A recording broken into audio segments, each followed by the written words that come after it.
All right, Rick, now it's my turn. Here we go. Have a great weekend, Rick.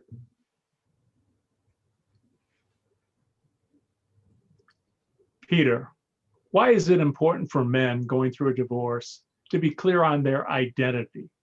That's a great question, Keith. We all wear different hats in our job, maybe as a sibling, aunt, uncle, when we get married, certainly as a husband.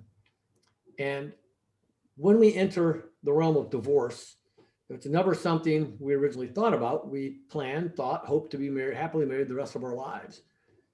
But when that shift occurs, especially when the divorce has been initiated by the other person, by your wife or ex-wife to be, we often struggle as a husband, even as a father, with who we are. And so often when children are involved, courts take over and nothing's 50-50. We're not allowed to see our kids half the time. And it becomes very, very hard. And we tend to get caught up in emotional pain. And this is something you actually spoke about just a few minutes ago, Keith. But being caught up in such intense emotional pain, the tendency is it leads to anger. And we start to react. And things just start spiraling and get worse and worse. So my suggestion, and this is what I did, I started writing down a list. Okay, what do I really want? From this point forward, it doesn't look like I can change things. For those of you that might want to get back together with your wife, we don't know what's going to happen. So outside of wanting to get back together with your ex or ex-to-be, get clear on what it is you want. For me, it was 100% about being the best father I could be, no matter what. I wanted to be peaceful, wanted to be stress-free. I wanted to be calm. And I wanted to be able to communicate with the ex for the sake of our daughter so we could figure things out, because she was only 3 years old at the time everything started.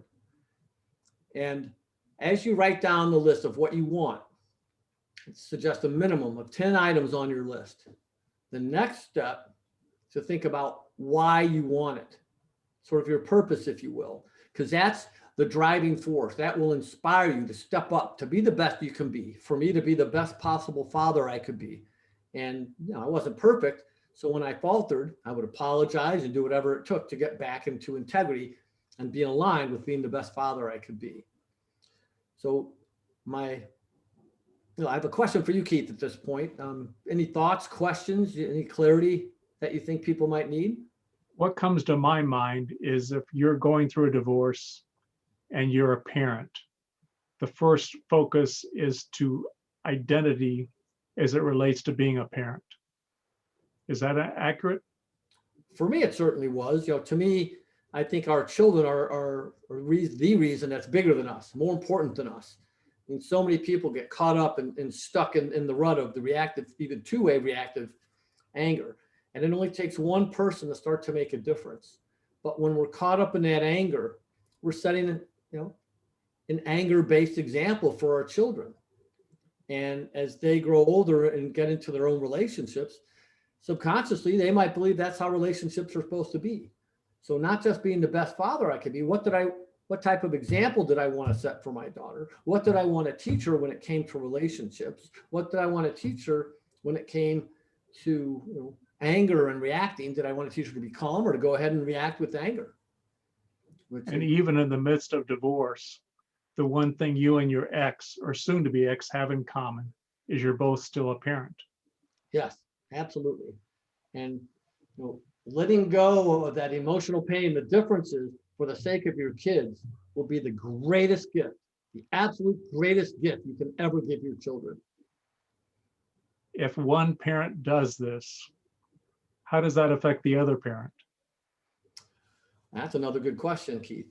Often, as things have gotten heated and we've been reacting, subconsciously, we learn how to trigger the other person, and subconsciously, we have expectations of how the other person will react when we say or do certain things.